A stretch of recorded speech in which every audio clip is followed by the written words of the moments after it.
The question is, what in the world has Candia Congregational Church done, for heaven's sake, in the last 250 years? In 1771, the idea of taking the gospel to the ends of the earth was not a priority in Candia or anywhere in the capital C church. In 1792, William Carey showed up on the scene, and he was in England, and wrote an aggressively challenging treatise to the Church of England for its disinterest in people and faiths around the world. And this motivated missions on both sides of the Atlantic. In 1820, Candia's church budget officially authorized an annual benevolent contribution. And about that time, the Candia's Female Charitable Society held a monthly evening concert of prayer for missions. And interest grew. That the Benevolent Circle continued to raise funds, and that included filling missionary barrels and supporting troops fighting the Civil War. And old records show that offerings and visits by missionaries continued for a while, and at least one member of the church went to Japan in the early 1900s.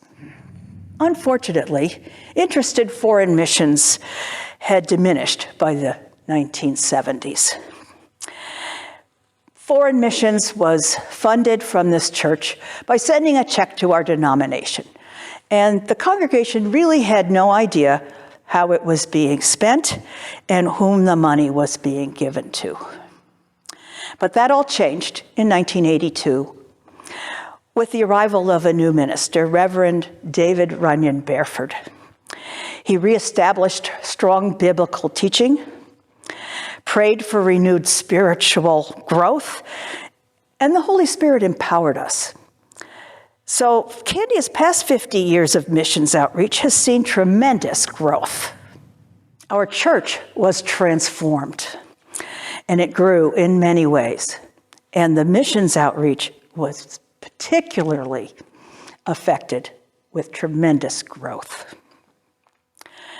I personally got the awakening at a Biblical Witness Fellowship convocation when I went to the missions workshop led by Tom Telford.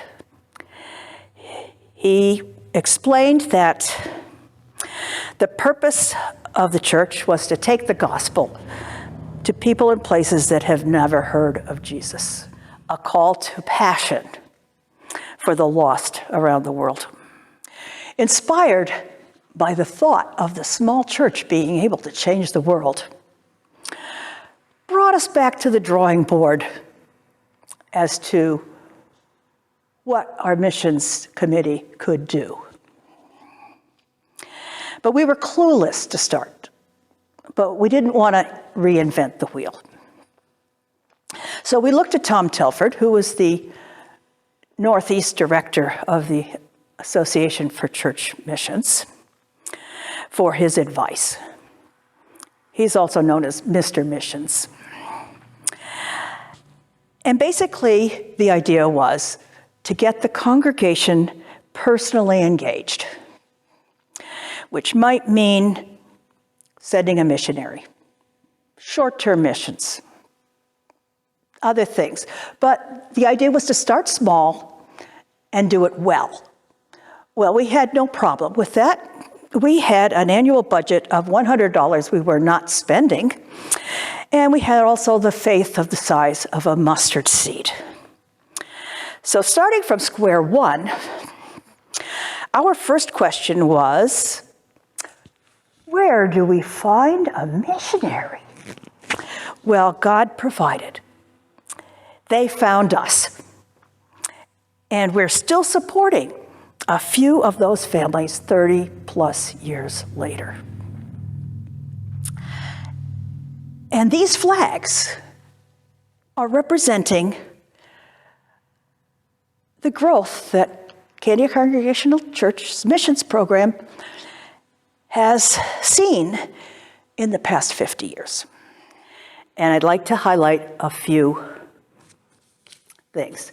These flags are for the missionaries that we have supported on a regular basis. And a lot of the work they have done has been amazing. Three of them have worked on translating Bibles. And this Bible reaches 3 million speakers of a language where in their countries the Christians are persecuted.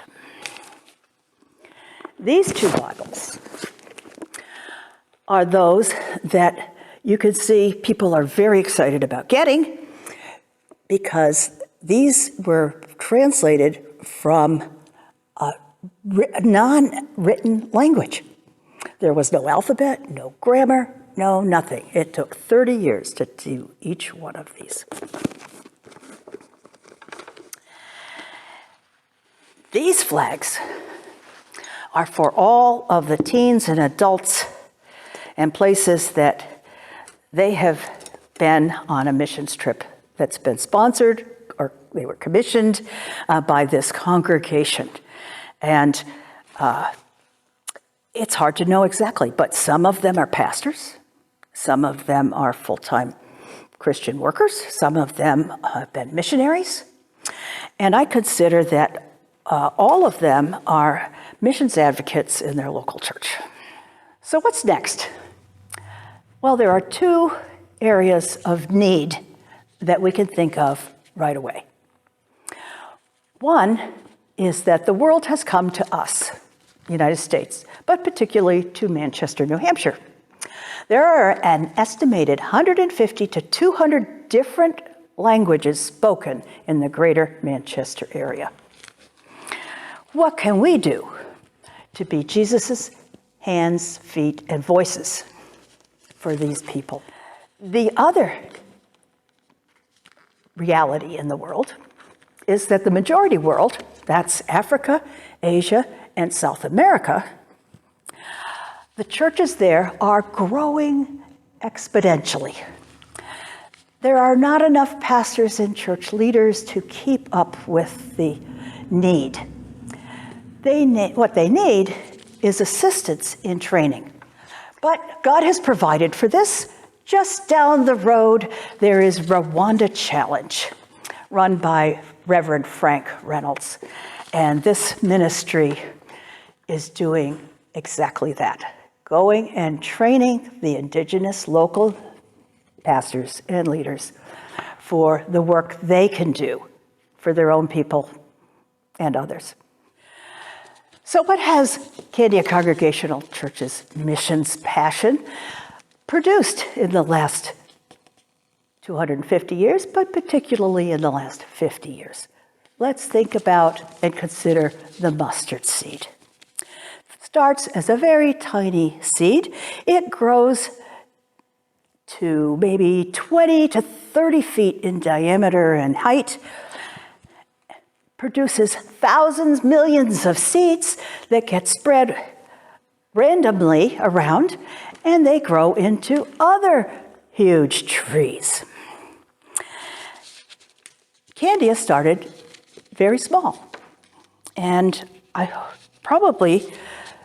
you could figure out that the fruit that we have grown or started is uncountable, just like the mustard seeds.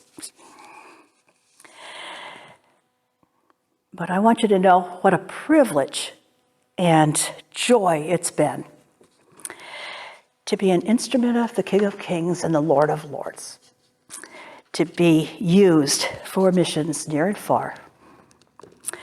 It's exciting and humbling.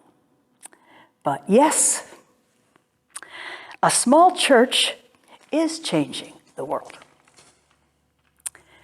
God has made us his light on a hill, as promised in the New and Old Testament, that we may bring salvation to the ends of the earth. To God be the glory. Great things he has done, more than we could have asked or imagined.